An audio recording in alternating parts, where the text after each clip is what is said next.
2007 সালে 1/11 সরকারের আমলে জনাব লুৎফুজ্জামান বাবর সাহেবের বিরুদ্ধে একটি অস্ত্র মামলা হয়েছিল। এই অস্ত্র মামলা 20 দিনের চার্জশিট হয় এবং 3 মাসের মধ্যে তাকে 17 বছরের সাজা দেওয়া হয়। এই সাজার বিরুদ্ধে আপিল করা হয়েছিল। এই আপিল শুনানি অন্তে আজকে রায় হয়েছে। এই রায়ে তিনি বেকসুর খালাস পেয়েছেন। মূলত এই মামলা ওনাকে করা হয়েছিল যে কারণে, যে তৎকালীন ইমিডিয়েট মাননীয় প্রধানমন্ত্রী যিনি ছিলেন জনাব বেগম খালেদা জিয়ার বিরুদ্ধে সাক্ষ্য দেওয়ার জন্য ওনাকে বাধ্য করা হয়েছিল। তখন তিনি কোনোভাবেই এই সাক্ষ্য দিতে রাজি হননি। এই রাজি না হওয়ার কারণেই ওনাকে পরবর্তী সবগুলো মামলায় আসামি করা হয়েছে। 21 আগস্টে আসামি করা হয়েছে, 10টাকে আসামি করা হয়েছে এবং এই মামলায় গ্রেফতার করে নিয়ে রেখে তারপরে বাড়ি থেকে অস্ত্র উদ্ধারের নাটক সাজানো হয়েছে। এবং যেদিন তাকে গ্রেফতার করা হয় তারও 6 দিন পরে মামলা করা হয়েছে। অস্ত্র নেওয়া হয়েছে 6 দিন আগে, আর মামলা দায়ের করা হয়েছে তিনি যখন রিমান্ডে তখন ঘটনার 6 দিন পরে।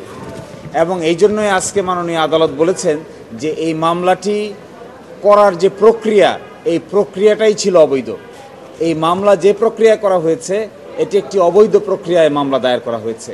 এই জন্য এই মামলার প্রক্রিয়াটাই অবৈধ ঘোষণা করেছেন।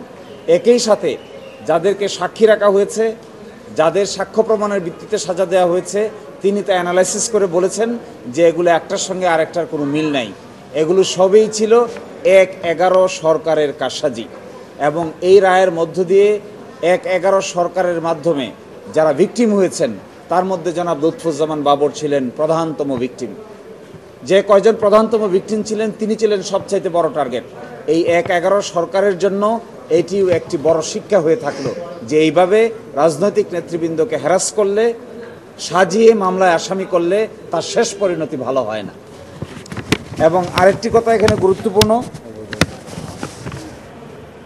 এই অবৈধ আটক আদেশ তিনি বলছেন এই যে তাকে আটক করা হলো, তারপরে একটি জিডি মোলে আটক করে নিয়ে রিমান্ডে নেওয়া হলো, তখনও পর্যন্ত কোনো মামলাই দায়ের হয় নাই।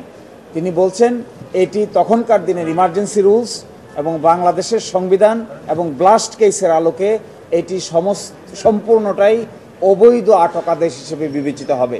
তার আটক আদেশটাই ছিল অবৈধ, সাজাটা তো অবশ্যই অবৈধ ছিল। এই ফাইন্ডিংসের ভিত্তিতে আজকে তাকে বেকসুর খালাস করেছেন।